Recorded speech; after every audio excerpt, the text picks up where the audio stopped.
రెడ్డి గారిని రేవంత్ రెడ్డి గారిని ఏం చెప్పారు మీరు ఎలక్షన్లకు ముందు? ఇందిరమ్మ ఇండ్లు ఎస్సీలకి ఎస్టీలకి 6 లక్షల రూపాయలు ఇస్తామని చెప్పిన మాట వాస్తవమేనా? దళిత సోదరుడు కానీ ఒక్క గిరిజన సోదరుడు కానీ ఖమ్మం జిల్లాలో 6 లక్షల రూపాయలు ఇచ్చారా? ఇంటికి ఇచ్చారా? ఇవ్వలేదా? అసలు రాష్ట్రంలో ఎక్కడన్నా ఇచ్చారా? ఇవాళ సిగ్గు లేకుండా 20 లక్షల ఇల్లు కట్టించిన తర్వాతనే ఓట్లు అడుగుతా అంటున్నావు కదా పొంగులేటి గారు. ధైర్యం ఉంటే మాట మీద నిలబడి నేను అడుగుతా ఉన్నా. ఇంకొక మాట కూడా నేను అడుగుతా ఉన్నా, మీకు అసలు ఇల్లు కట్టే తెలివి ఎక్కడిది? కూలగొట్టడమే తెలుసు, మీకు ఇల్లు కట్టే తెలివి లేదు.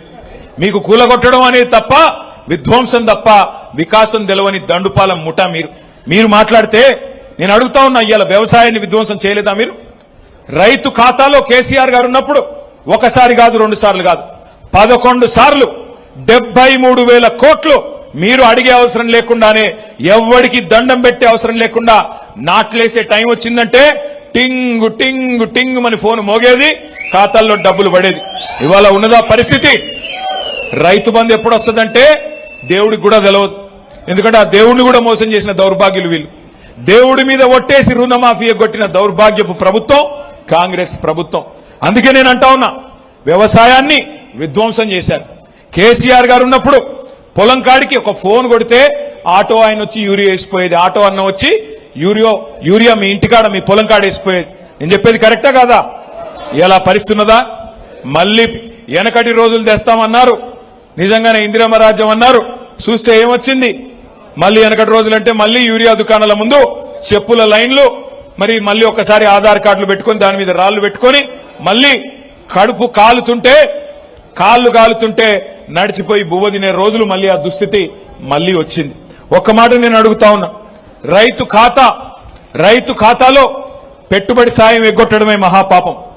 మీ మంత్రి గారు చెప్తా ఉన్నాడు పొంగులేటి గారు, భూమి శిస్తు కూడా పెడతాడంట కొత్తగా.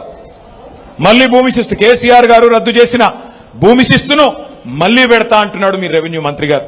వెన్నుముక లాంటి రైతు ముక్కు విండి వసూలు చేస్తా అని చెప్పి నికృష్టంగా మాట్లాడుతా ఉన్నారు.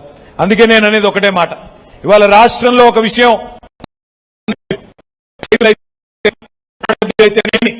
యువకులు పెద్ద మనుషులైతేనేమి అందరికీ అన్ని విషయాలు అర్థమైనాయి, తేట తెల్లమైనాయి. ఏమంటున్నాం ఈరోజు మనందరం కూడా? మీరే కదా చెప్పింది, బాండ్ పేపర్ల మీద జేమ్స్ బాండ్ల మాదిరిగా రాసిచ్చింది మీరే కదా.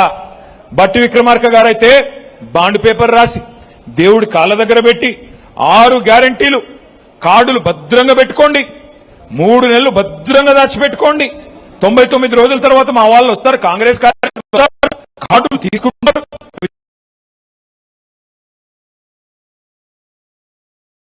మంత్రి గారు మీ గ్యారంటీ కార్డులు చెప్పమని అడుగుతా ఉన్నా నేను. భద్రంగా పెట్టుకోమంటివి కదా, ఏడబెట్టాలా?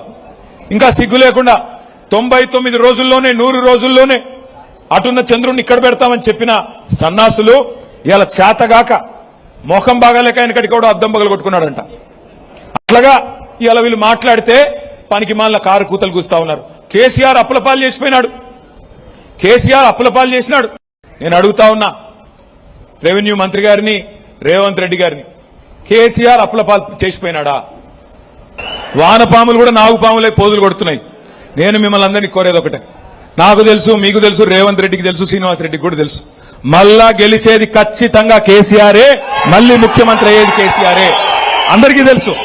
అందుకే నేను మిమ్మల్ని కోరేది, జాగ్రత్తగా ఉండాలా, మనం కూడా జాగ్రత్తగా ఉండాలా.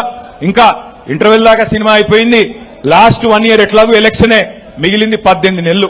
ఈ 18 నెలలు ఉపేందర్ రెడ్డి గారు చెప్పినట్టు చక్కగా కార్యకర్తల్ని మంచిగా కడుపులో పెట్టుకొని చూసుకొని, మీ డైనింగ్ టేబుల్ కాడికి బెడ్రూమ్ కాడికి కార్యకర్త వచ్చినా చక్కగా చూసుకొని అన్ని సవ్యంగా గనక పార్టీ నిర్మాణం చేసుకుంటే మనకు తిరుగులేదు. కానీ ఎట్లా ఉందంటే పరిస్థితి ఈరోజు ఎట్లా ఉందంటే, వీళ్ళ దోపిడీ ఇంత అంతా కాదు. పక్కనే ఉన్నది ములుగు జిల్లా, ఆ ములుగు జిల్లాలో కూడా 4,000 కోట్ల దోపిడీ మీ మంత్రి గారే చేస్తా ఉన్నాడు. ఇసుక దోపిడీకి తెరలేపినాడు. 12 కోట్ల క్యూబిక్ మీటర్ల ఇసుక ఇవాళ అక్కడ కూడా గిరిజనుల సొసైటీల పేరిట 12 కోట్ల క్యూబిక్ మీటర్ల కోసం స్కెచ్ చేసింది మీ మంత్రి గారు. చివరికి గిరిజనుల ఆరాధ్య దైవం సమ్మక్క సారక్క ఆ టెండర్లను కూడా వదిలిపెట్టలే, 70 కోట్ల టెండర్లు. దానికోసం కూడా మంత్రుల మధ్యన పంచాయతీలు, దానికోసం కూడా మంత్రుల మధ్యన కమిషన్ల కోసం కుమ్ములాటలు. నేను మీ అందరినీ ప్రార్థించేది ఒకటే, దయచేసి ఆలోచించండి. తొందరపడబాకండి, మనకు టైం ఉంది. ఇవాళ 1, 2 కాదు, దోపిడీ గురించి మాట్లాడితే చాలా ఉన్నాయి. కానీ నేను మిమ్మల్ని కోరేది ఒకటే. మీరు చాలా మంది ఏమనుకుంటున్నారు, గాలి బాగా ఉంది, కాంగ్రెస్ వాళ్ళ మీద కోపం వస్తుంది ప్రజలకి, కాబట్టి ఆటోమేటిక్ గా మనమే వస్తాం. అట్లా రాము. మనం తప్పకుండా 2 పనులు చేయాల్సి ఉంటుంది. జాగ్రత్తగా చేస్తేనే మళ్ళీ తిరిగి బలంగా వస్తాం. ఒకటి, మీ ఉపేందర్ రెడ్డి గారి నాయకత్వంలో తొందరలోనే పాలేరు నియోజకవర్గంలో సభ్యత్వ నమోదు కార్యక్రమం ప్రారంభం కాబోతా ఉన్నది. దానిలో తప్పకుండా మీరందరూ కూడా బూత్ల వారీగా బలమైన క్యాడర్ నిర్మాణం జరగాల, బలమైన కమిటీల నిర్మాణం జరగాల, వాళ్ళందరికీ శిక్షణ కార్యక్రమాలు కూడా సంపూర్ణంగా డీటెయిల్డ్ గా నిర్వహించాలా. ఇది నంబర్ 1. నంబర్ 2,